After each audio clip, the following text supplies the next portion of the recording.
बैठ जाओ तो अच्छा रहेगा। कहाँ पर बैठेंगे? साइड में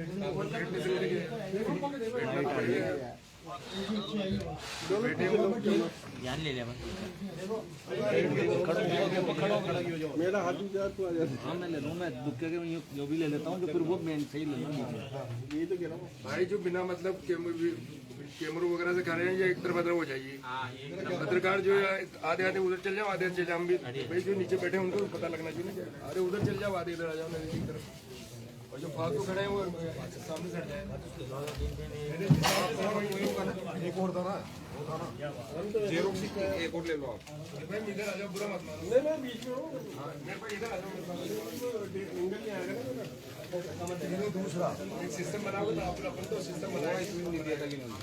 थोड़ा पास हो जाओ ना। पीछे बैठे हुए आ जाओ, नहीं नरेश वाला क्या बोलेगा? मेरे हाथ में दूसरा होगा ना। अरे यार क्या धक्के दे रहे हो?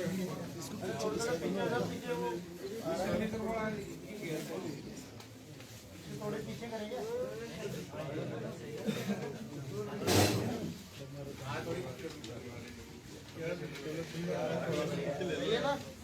बहुत बढ़िया है।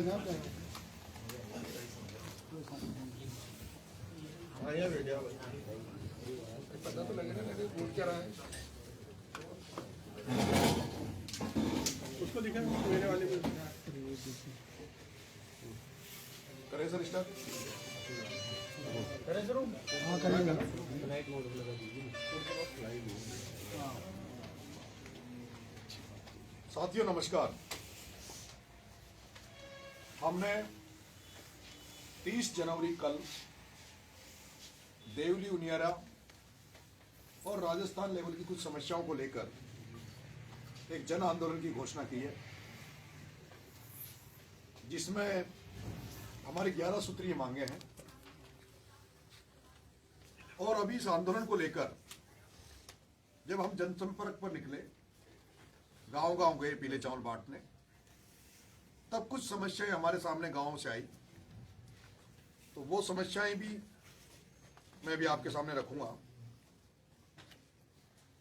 इस आंदोलन को लेकर कल हमें जिला प्रशासन ने वार्तालाप के लिए बुलाया था, लेकिन कल कहीं बिजी होने के कारण मैं नहीं पहुंचा। और आज सुबह 2 घंटे हमारी जिला कलेक्टर टोंक, जिला SP Tonk, additional SP Tonk और एडीएम टोंक से भी 2 घंटे हमारी वार्तालाप हुई। हमने एक एक मुद्दे पर उनसे गंभीरता से बात की। कुछ मुद्दे ऐसे थे जो जिला प्रशासन के लेवल के थे, उन पर हमारी बात हुई। और कुछ मुद्दे ऐसे हैं जो समझौता को लेकर, फसल बीमा को लेकर, जो स्टेट और राजस्थान सरकार लेवल के थे, उन पर भी हमारी बात हुई है। मैंने कल तक का सरकार को और जिला प्रशासन को समय दिया है। कल हमारा उनियारा में सोप थाने के पास में एक कोटड़ी मोड़ चौराया है, वहां हम इस जन आंदोलन की शुरुआत करेंगे। ये सरकार के खिलाफ हमारा ऐलान जंग होगा, जो कि किसानों के लिए, आमजन के लिए होगा। कल 12 बजे कोटड़ी मोड़ चौराहे पर हजारों की संख्या में इकट्ठे होकर एक जनसभा करेंगे। और अगर सरकार ने हमारी मांगे नहीं मानी, जिला प्रशासन ने हमारी मांगों पर ध्यान नहीं दिया, तो हम उसके बाद राजधानी जयपुर की तरफ कूच करेंगे। इस आंदोलन में समाजवादी पार्टी उत्तर प्रदेश के विधायक अतुल जी प्रधान, राजस्थान सरकार में पूर्व मंत्री राजेंद्र जी गोड़ा शामिल होंगे। इसके साथ साथ जो हम भगत सिंह सेना का हमने जो निर्माण किया है, उस भगत सिंह सेना से जुड़ने वाले, उसके सदस्य बनने वाले राजस्थान से तमाम युवा साथी इस आंदोलन में भाग लेंगे। यह आंदोलन अहिंसात्मक, गांधीवादी तरीके से होगा। उम्मीद है जिस तरह की मेरी अभी 2 घंटे जिला प्रशासन से बात हुई, वो राजस्थान सरकार में बैठे उच्चाधिकारियों से भी बात करेंगे। और मुझे उम्मीद है कि कल सरकार की तरफ से और जिला प्रशासन की तरफ से सकारात्मक रवैया अपनाया जाएगा और हमारी मांगों को पूरा किया जाएगा। आज कलेक्टर से बात हुई, क्या आश्वासन मिला, क्या आपकी तरफ से रहा? कलेक्टर साहब को हमने 11 सूत्री जो मांगे थी हमारी मांगे थी कि समरावता प्रकरण में जब मैं जेल में था तो उस समय सर मुख्यमंत्री जी से वार्तालाप हुई थी, समझौता हुआ था। वो समझौता अभी तक पूरा नहीं हुआ। अभी भी 60 लड़कों पे जो मुकदमा लगा 167 एफआईआर नंबर, उस मुकदमे को हमारा वापस लेने की मांग थी, वो वापस लिया जाए। अभी भी जो मुआवजा बांटने का मामला था सरकार ने अलर्ट कर दिया, वो मुआवजा अभी तक नहीं मिला है। उसमें 4 एफआईआर हुई थी जिसमें सरकार ने वादा किया था कि 2 एफआईआर को हम क्लोज कर देंगे, वो अभी तक क्लोज नहीं हुई है। इसके अलावा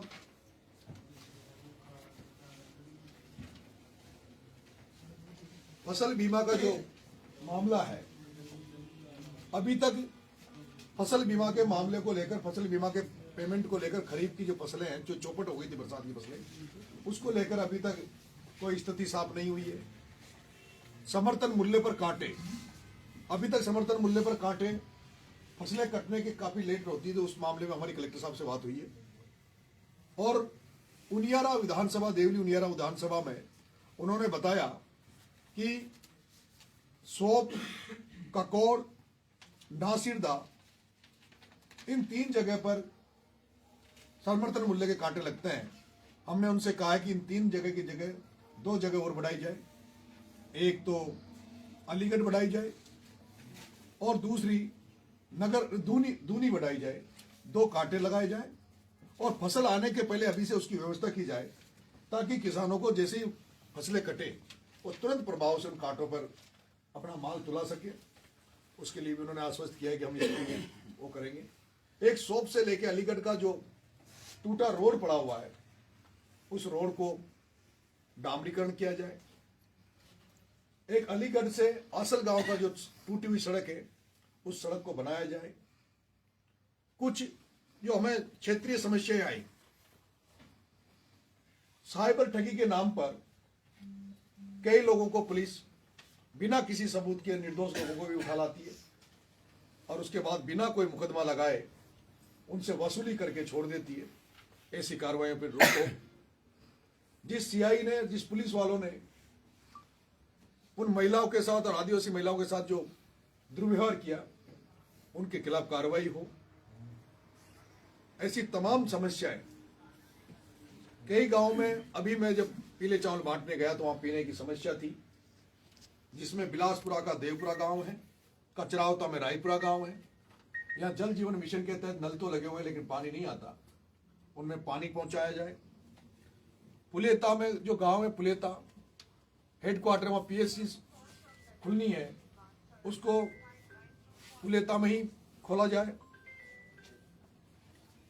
1-2 टोल प्लाजा है, गोमानपुरा टोल और पलाई टोल, वहां के आसपास की जो नागरिक हैं वो उन टोलों से दिन में कई बार चक्कर काटते हैं, हमेशा उनको टोल देना पड़ता है, तो उनको उसमें छूट दी जाए।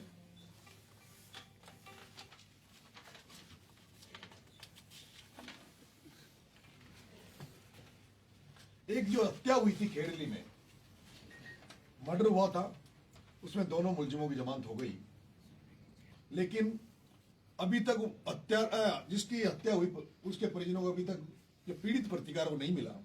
इस मामले में हमने बात की है। कुछ पुलिस वालों के हमने नाम दिए जो जिनकी ग्राउंड रिपोर्ट उनके नेगेटिव है, जो दिन भर वसूली करते घूमते हैं, उनको वहां से हटाया जाए। एक रानीपुरा पंचायत के गांव है दारूला, जिसकी जनसंख्या होने के बावजूद भी ये राजस्व गांव नहीं है, तो इसको राजस्व गांव घोषित किया जाए। एक थाना बनेटा के सुरेली गांव में 6 लड़कों पर एक मुकदमा, सरकारी मुकदमा लगा हुआ है, उस मुकदमे को वापस लिया जाए। ऐसी तमाम समस्या। एक मालियों की झोपड़ियां बनेठा में जो इसरदा डैम के डूब क्षेत्र में आ रहा है, उनके खेतों को तो मुआवजा मिल गया, जमीनों का मुआवजा मिल गया, लेकिन घरों का मुआवजा नहीं मिला। उस मामले में गंभीरता से बात हुई कि उनके मकानों का मुआवजा दिया जाए और उनको विस्थापित किया जाए, तो उनको जगह दी जाए। गलवा बांध जो है उसमें जो डूब क्षेत्र में जो किसानों की जमीनें आई हुई है, क्योंकि इससे पहले 2 साल से पहले जब बारिश कम होती थी तो कम भरता था तो किसान खेती करते थे, लेकिन पिछले 2 साल की बारिश के बाद वो पूरा भरा हुआ है और इसरदा बनने के बाद वो पूरा भर जाएगा। ऐसे में जो इनकी डूब क्षेत्र में जो जमीनें आई हुई उनको पूरा मुआवजा दिया जाए। अभी ARCP के तहत जो नहर बनने वाली है उसमें किसानों की जमीनें जाएगी, तो उसके मुआवजे की सरकार स्पष्ट करे कितना मुआवजा उनको दिया जाएगा। ऐसी तमाम पहले हमारी 11 सूत्रीय मांगे थी, बाद में कुछ जो जन समस्या आई, इन सब बातों में मेरी पूरी बात हो गई है और कल तक का हमने समय दिया है और उन्होंने आश्वस्त किया है हमें, कलेक्टर साहब ने, SP साहब ने, कि हम उच्च अधिकारियों से CMO लेवल पर हम बात कर लेंगे और जो भी होगा हम इनका निस्तारण करने का प्रयास करेंगे। लगता है जन आंदोलन का जो रूपरेखा थी उसमें अब कोई फर्क आएगा, क्योंकि जिला कलेक्टर साहब ने कहा कि अधिकांश मांगों पर सहमति बन गई है और कल वहाँ जाकर बकायदा घोषणा की जाएगी। जिला प्रशासन से सहमति बन चुकी है। जिला प्रशासन लेवल के जितने भी मांगे हैं, जैसे मालियों की झोपड़ी का मामला बताया, तो मालियों की झोपड़ी के मामले में उन्होंने एक कोई नोटिस होता वो कर दिया है और जल्दी ही उनको जो भी मकानों का मुआवजा वो सब दिया जाएगा। ये जो कलेक्टर लेवल की जो मांगे थी, कलेक्टर साहब ने जैसे समर्थन मूल्य में कांटे का मामला था तो उन्होंने दूनी और अलीगढ़ उसके लिए उन्होंने कर दिया कि हम इसको करवा देंगे। तो कलेक्टर लेवल के तो मांगे पूरी हो गई, लेकिन जो CMO लेवल की मांगे थी, जैसे समरावता वाला मामला है, मुकदमे वापस लेने का मामला है, वो जो 14 गांव जो अभी भी उनियारा से जिस मामले में समरावता हुआ, जो उनियारा से तोड़कर जो देवली जोड़ दिया, वो कलेक्टर साहब के बस की उसमें तो है नहीं, वो सरकार के लेवल का मामला है। तो उस मामले में अभी कलेक्टर साहब उनसे बात करेंगे सरकार लेवल पे। लोकल पुलिस से जो जुड़े मामले थे, जो SP साहब की वार्ता में रहे, क्या उन पे भी कुछ एक्शन? बिल्कुल, उन्होंने कहा है कि हम उन पे एक्शन करेंगे। ये सारी जो तमाम चीजें हैं वो कल तक, अगर वो हमारी जो डिमांड है वो कल तक या तो पूरी कर दी जाएगी और नहीं की जाती है तो हम राजधानी की तरफ कूच करेंगे। बजरी बहुत बड़ा इशू रहा है, ये कलेक्टर साहब ने कहा कि बजरी को लेकर भी कुछ बातें आपकी। मेरी बजरी को लेकर, बनास को लेकर बात हुई है, लेकिन कलेक्टर साहब ने कहा कि साहब वो हमारा जहां पे जो गाद वाला जो मामला है, जहां राजस्थान का सबसे बड़ा भ्रष्टाचार हो रहा है और जिसमें बड़े बड़े सफेद पोश कपड़ों में बैठे हुए नेता शामिल हैं, जिसमें सुनने में आता है कि उसमें राजेंद्र जी राठौर, ओम जी बिरला, प्रमोद जैन जी भाया, एक अधिकारी राजस्थान में जिसका नाम है सीकर अग्रवाल, ये सब लोग जिन्होंने गड़िया, एक जो गुजरात का एक व्यापारी है, उससे मिलकर ये जो गाद वाला जो टेंडर था, ये अशोक गहलोत की गवर्नमेंट में हुआ था। ये 21 नवंबर 2022 को ये टेंडर हुआ। टेंडर इस बात का कि बिशरपुर की भराव क्षमता को पूरा करने के लिए उसकी जो मिट्टी का भराव हो गया उसको निकाला जाए और वो जो गाद निकलेगी उसको किसानों को फ्री ऑफ कॉस्ट दिया जाएगा। लेकिन आज तक एक भी बूंद वहां से गाद नहीं निकली, पूरी बजरी निकली हुई है और उस बजरी को बेचा जा रहा है और वहां ऑन स्पॉट बड़े बड़े होल्डिंग लगा रखे हैं कि निःशुल्क गाद दी जाएगी, लेकिन वहां हजारों डंपर रोज के चल रहे हैं। इसलिए इसमें बड़े बड़े नेता इन्वॉल्व है। ये टेंडर कांग्रेस में हुआ, इसलिए कांग्रेस चुप है। बीच में कांग्रेस और भारतीय जनता पार्टी के कुछ मंत्री और कुछ नेता ने स्टेटमेंट दिया था कि 7 करोड़ की बजरी रोज की निकल रही है, 7 करोड़ रुपए कमाए जा रहे हैं।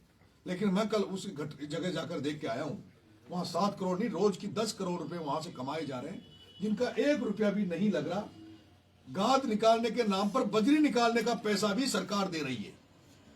और आज हमने देखा है कि टोंक जिले में और आसपास के जिलों में जो बजरी की जो कीमतें हैं वो जैसे सोने की तरह काला सोना हो गया। बजरी काला सोना का रूप ले चुका है। 15-15, 20-20 हजार रुपए टोली में आम जनता को बजरी मिल रही है, रेत मिल रही है। और जहां सरकारी बिल्डिंगें बन रही है, जहां सरकारी रोड बन रहे हैं, जहां सरकारी काम हो रहे हैं, वहीं से उनको ये दबाया जा रहा है कि केवल आप जो बजरी लोगे वो वहीं से लोगे, जिन नेताओं की जो मैं बात कर रहा हूं। लेकिन कलेक्टर साहब ने कहा साहब वो हमारे एरिया में नहीं आता है, वो भीलवाड़ा और अजमेर में आता है। और यहां जो लीज हुई उस पर भी हाईकोर्ट ने स्टे किया। और आम जन की जो स्थिति वो आपके सामने है। इस आंदोलन के बाद में, क्योंकि ये जंग की शुरुआत है, राजस्थान में जहां जहां भी इस तरह के भ्रष्टाचार होगा वहां नरेश मीणा खड़ा मिलेगा। इसके बाद हमारी नजर है कि उसमें बड़ा आंदोलन, हम दूसरा आंदोलन उस पर करेंगे। और सीबीआई वो मामला ऐसा है जिसमें सीबीआई की जांच होनी चाहिए, क्योंकि 327,000 करोड़ का घोटाला है। वो टेंडर 1 साल के लिए नहीं, 20 साल के लिए टेंडर दिया हुआ है। आप सोचिए 20 साल तक बजरी निकालने का पैसा भी अगर सरकार दे रही है और वो बजरी माफिया उसको बेच रहे हैं बड़े दामों पे, तो कितना बड़ा राजस्थान का राजस्व नुकसान है। अगर सरकार वो जो गाद के नाम पर भी जो बजरी निकाल रहे हैं, अगर उसको भी जब्त करें, उसकी भी अगर बोली लगाएं, तो हजारों करोड़ रुपए सरकार को मुनाफा हो सकता है। इसलिए इस आंदोलन के बाद दूसरा आंदोलन हमारा, जो कि ये आंदोलन जो मैं कर रहा हूं कोटड़ी मोड़ चौराहा, ये 4 विधानसभाओं से लिंकअप है। ये खंडार, देवली उनियारा, केशोरायपाटन, सवाई माधोपुर, हिंडोली से लगा हुआ एरिया है। वो जो आंदोलन होगा हमारा, वो केकड़ी, हिंडोली, जहाजपुर, इन तमाम जगह होगा। और दुर्भाग्य की बात यह है कि भारतीय जनता पार्टी के ज्यादातर विधायक है। जहाजपुर में भारतीय जनता पार्टी का विधायक है, केकड़ी में भारतीय जनता पार्टी का विधायक है, आसपास देवली उनियारा में भारतीय जनता पार्टी का विधायक है। हम उनकी मजबूरी समझ सकते हैं। जो भारतीय जनता पार्टी के विधायक है वो नहीं बोल सकते ओम बिरला के खिलाफ, अगर वो बोल गए तो उनका टिकट कट जाएगा। लेकिन कांग्रेस के जो विधायक है, हिंडोली का विधायक कांग्रेस का है, वो क्यों इस पर एक टिप्पणी नहीं करता, क्यों नहीं इसके खिलाफ बोलता? क्योंकि हिंडोली में भी और इस एरिया में हजारों लोग जो बजरी का कारोबार करते थे, जिनके डंपर चल रहे थे, जो रॉयल्टी पर डंपर चलते थे, ट्रैक्टर चलते थे, उनके जंग लग चुकी है। और केवल एकमात्र जो गाद के नाम पर जिन लोग शामिल हैं, उन्हीं की बजरी पूरे एरिया में बिक रही है। इसलिए अगला आंदोलन हमारा वहां होगा। कितने करोड़ बताया? 327,000 करोड़ का राजस्थान का नुकसान है। जिला प्रशासन और एडमिनिस्ट्रेटर का कहना है कि जिले में बजरी कहीं नहीं चल रही, जबकि हम सब रोज व्यक्तिगत गाँव, ढाणी, शहर में, गली मोहल्ला में देखते हैं वहाँ ट्रैक्टर, ट्रॉली। मेरा आप तमाम मीडिया साथियों से निवेदन है कि आप अगर बनास की नदी पुलिया पे जाओगे, जो देवली से केकड़ी जो रोड जा रहा है, उस रोड को अगर आप रात का नजारा वहां देखोगे, तो जैसे बॉम्बे में गेट ऑफ इंडिया से जब समुद्र की तरफ देखते हैं और जिस तरह समुद्र में लाइटें दिखती जहाजों की, आप उस पुलिया पे जाओगे तो बिसरपुर की तरफ जब आपका कैमरा जाएगा तो ऐसा नजारा दिखता है जैसे कि कोई समुद्र में आ गए हो, समुद्र के जहाज चल रहे हो। बड़े बड़ी बोटें, बड़े बड़े जहाज वहां चला रखे हैं, बड़ी बड़ी एलएनटियां वहां पड़ी हुई है उस गाद के नाम पर बजरी निकालने की। इससे बड़ा भ्रष्टाचार हो नहीं सकता। और कोई नेता विधानसभा में, लोकसभा में बोलने के लिए तैयार नहीं। मैं आशा करता हूं, अभी संसद चल रही है, मैंने हनुमान जी बेनीवाल साहब को भी इस मामले में बताया है कि साहब इस तरह का राजस्थान में सबसे बड़ा भ्रष्टाचार हो रहा है। उन्होंने भी मुझे कहा है कि मैं जल्दी इसको संसद में उठाऊंगा और उम्मीद करता हूं कि इसी संसद काल में हनुमान जी बेनीवाल संसद में उठाएंगे। उम्मीद करते हैं अशोक चांदना जी हिंडोली के एमएलए, कांग्रेस के एमएलए, अगर उनकी मिली भगत अगर बिरला से नहीं, मैं तो कहता हूं वो पूरी तरह बिरला से मिले हुए, और बिरला से इसलिए मिले हुए क्योंकि उनकी भी खाने चलती है बगल में ही, सावर में उनकी खाने हैं, वो अवैध खाने। एक बार अशोक चांदना जी विधानसभा में वसुंधरा जी के खिलाफ बोल गए थे, वसुंधरा जी ने उनके पेनल्टी निकाल दी। पेनल्टी निकालने के बाद उन्होंने समझौता कर लिया, राजीनामा कर लिया और पेनल्टी बचाई। और अब वो जो सावर में उनके अवैध खाने चल रही है, उस अवैध खानों को चलाने के लिए बिरला जी सेटिंग कर रखी है। अभी जो परिसीमन होने की जो चल रही है चर्चा ये भी है कि हिंडोली एससी की सीट हो सकती है, इसलिए उस सीट को बचाने के लिए उनकी बिरला से सेटिंग है। और अगर मैं ये कह रहा हूं, अगर अशोक चांदना जी की बिरला जी से सेटिंग नहीं है, बिरला जी से मिली भगत नहीं है, तो उनको इस गाद वाले मामले को, अभी विधानसभा चल रही है, उनको उठाना चाहिए। और अगर वो लोग नहीं उठाते हैं, अगर डोटासरा जी नहीं उठाते हैं, डोटासरा जी क्यों नहीं बोल रहे इस भ्रष्टाचार पे? क्योंकि डोटासरा जी को पता है कि मैं अगर बिरला जी के खिलाफ बोल गया, मैंने बिरला जी के खिलाफ आवाज उठा दी, गाद के मामले में आवाज उठा दी, तो मुझे कहीं पेपर लीक में अंदर नहीं हो जाना पड़े। संसद में जो यहाँ के सांसद बैठे हैं राजस्थान के, उन्होंने सबने बिरला जी से मिलके बड़े बड़े बंगले अलॉट करवा लिए। एक एक बार के सांसदों को बंगले नहीं मिलते, वहां फ्लैटों में रहना पड़ता है। लेकिन राजस्थान के जो सांसद हैं उनको बंगले अलॉट हैं। वो बंगले कांग्रेस वाले सांसदों को वो बंगले इसी बात के अलॉट हैं कि आपको कहीं भी हमारे खिलाफ नहीं बोलना। इसलिए बहुत बड़ा भ्रष्टाचार है, 327,000 करोड़ का भ्रष्टाचार है, और मैं आंदोलन करूंगा, सीबीआई की जांच की मांग करूंगा। अशोक जी चांदना का रोजड़ा कौन है आखिर? अब ये तो समय बताएगा 2028 में रोजड़े कौन है। जो उन्होंने जिनको रोजड़ा कहा है वो रोजड़े अपनी ताकत दिखाएंगे। क्या लगता है आप पे इशारा था उनका कहीं, हाँ बिल्कुल मेरी तरफ इशारा था। या और नेताओं की तरफ भी था? प्रभुलाल जी सैनी, प्रहलाद जी गुंजल, धीरज जी गुजर, नरेश मीणा भी था। बौखलाए हुए हैं, डरे हुए हैं। ऐसा क्यों? कहते हैं लोग कि मैनेजमेंट से चुनाव जीतते हैं। आप अगर अशोक जी चांदना अगर मैनेजमेंट से चुनाव जीतते, अगर वो चुनावी मैनेजमेंट के कलाकार होते, तो मैं जानना चाहता हूं कि हिंडोली में सीपी जोशी लोकसभा चुनाव में क्यों आ रहा? क्या उस समय भी उन्होंने सेटिंग कर ली थी बीजेपी वालों से? सीपी जोशी जो लोकसभा का चुनाव लड़े अभी भीलवाड़ा, वो हिंडोली से चुनाव क्यों हारे? अगर वो प्रमोद भाया को चुनाव जिता सकते हैं अंता में जाके, तो सीपी जोशी साहब को भी तो चुनाव जिता सकते थे। लेकिन चांदना जी अपने हितों की राजनीति करते हैं। वो वही राजनीति करते हैं जो उनके हित सदे। अशोक चांदना का एक बयान आया है कि किधर से, इधर से भी आए या उधर से भी आए, फुटबॉल की तरह उठाकर बाहर फेंक दूंगा, गेंद बना दूंगा, ये बोला। फुटबॉल नहीं, गेंद बना दूंगा। गेंद बना दूंगा। ठीक है। अब वो कौन किसको गेंद बनाएगा, कौन किसको फुटबॉल बनाएगा, अभी तो मेरी शुरुआत हुई है इंडोली के आसपास बूंदी जिले में। 2028 में ओम बिरला, प्रमोद जैन भाया, ये जो पूंजीपति धन्ना सेठ जो राजस्थान को लूट रहे हैं, इनकी तो राजनीति खत्म करेंगे करेंगे। नंगे पैर में घूम रहा हूं और नंगे पैर मैंने प्रण ले रखा है कि जो हाड़ौती में जो पूंजीपति धन्ना सेठ जिन्होंने पूरी हाड़ौती के किसानों को खून चूस लिया, निचोड़ दिया, बर्बाद कर दिया हाड़ौती को, कोटा को जिन्होंने बर्बाद कर दिया, जब तक लोकसभा विधानसभा में जाने से नहीं रोक दूंगा, जब तक चप्पल जूते नहीं पहनूंगा। लेकिन उन चारों से ही नहीं, उन चारों के आसपास जो लोग दिखेंगे उनका भी बराबर हिसाब किताब रखेंगे। और जो चांदना जी के साथ साथ, जो चांदना जी के साथ साथ और भी गए ना अंतर चुनाव में मुझे हराने, उनका भी हिसाब करेंगे। चाहे वो केशवराय पाटन हो, चाहे वो सांगोद हो, सबका बराबर हिसाब करेंगे 2028 में। 2028 का चुनाव नरेश मीणा के इर्द गिर्द होगा। हिंडोली रहेगा, देवली या देवली नहीं रहेगा? चुनाव देवली नहीं आ रहा या हिंडोली? देखो, मेरे को 3 जगह से लोगों ने आशीर्वाद दिया, देवली उनियारा, अंता और छबड़ा। मैंने कहा है कि मैं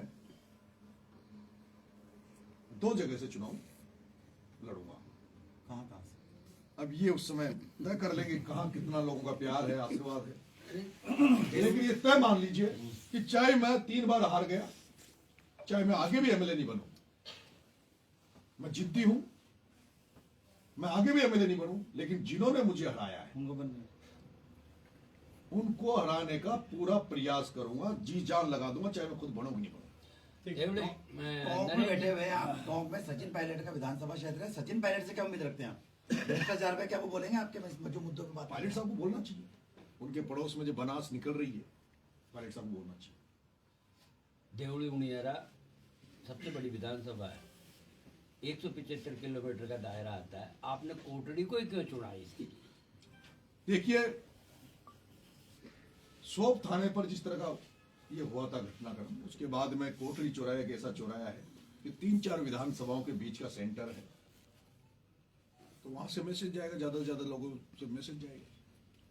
नरेश जी, आपने जैसे भी बोला है कि आप 3 जगहों से चुनाव लड़ेंगे, उन लोगों को हराने के लिए जिन्होंने आपको हराया, तो आपका राजनीति में आने का उद्देश्य किसान और महंगाई, भ्रष्टाचार है या आपको हराने वाले लोगों के खिलाफ है? देखिए, मैंने 25 साल से राजनीति में हूं, 25 साल से जन संघर्ष और लोगों की लड़ाई लड़ते हुए आया हूं, इसलिए 32 मुकदमे खाए, कई बार जेल गया। आज तक मेरे पर कोई व्यक्तिगत मुकदमा नहीं, अपने निजी स्वार्थ के लिए कभी ऐसा काम नहीं किया जिससे मुझे जेल जाना पड़ा। लेकिन जिन लोगों ने मुझे चुनाव हराया है, अब राजनीति में उनका हिसाब तो करना पड़ेगा ना। ठीक है सर, थैंक यू। टॉप से तो निकले ना कोई हरा ले आप। ये सपोर्ट में गए हो? मैं आते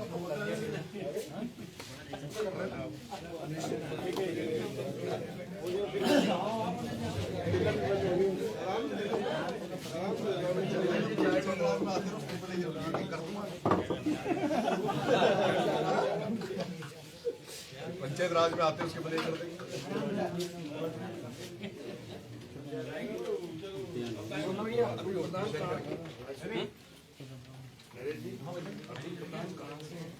ये भाई साहब समाजवादी पार्टी के एमएलए हैं, विधानसभा तो कौन सी हो जो वहाँ से यूपी के है ना जगह विधानसभा।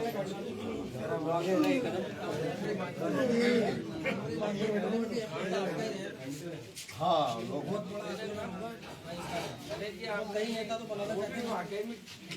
आप तो बताओ क्यों चुना? तो चुना 4 विधानसभा से हटता हुआ एरिया है। पायलट साहब को तो चुनते नहीं है। क्योंकि वहाँ से राहुल गांधी भी सफर करके गए थे। आमली से लेके चांदनी, अब तो कर निजवाड़ सरवाड़ वहाँ चला गया। ये इतना लंबा एरिया था कि